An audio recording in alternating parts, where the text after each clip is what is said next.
একবার ভেবে বলুন তো, আপনি নিজে নিজেকে সম্মান করেন? কেউ যখন আপনাকে এসে বলে এই কাজ তোমাকে দিয়ে হবে না, আপনি তখন সেটাই বিশ্বাস করে নেন। আপনি যখন বড় কোনো স্বপ্ন নিয়ে সামনের দিকে এগিয়ে যান, হঠাৎ করে কেউ এসে বলে ছেঁড়া কাঁথায় শুয়ে লাখ টাকার স্বপ্ন দেখো না, তখন তাদের এই কথায় আপনার স্বপ্নগুলো কাঁচের টুকরোর মতো চারপাশে ছড়িয়ে পড়ে। আপনি যখন কোনো কাজে হেরে যান, তখন কেউ এসে দীর্ঘশ্বাস ফেলে বলে সব কাজ কি আর সবার দ্বারা হয়, তখন আপনি তার কথাই বিশ্বাস করেন এবং ভেঙে পড়েন।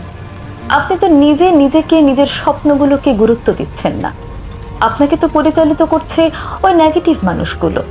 অথচ আপনার জীবন কেমন হবে সেটা নির্ভর করছে আপনার সিদ্ধান্তের উপর। হেরে গিয়েও যারা জিতে যেতে চায়, বারবার পড়ে গিয়েও যারা উঠে দাঁড়াতে চায়, তারা ঠিকই দৌড়ায়। আপনি নিজে হার মানলে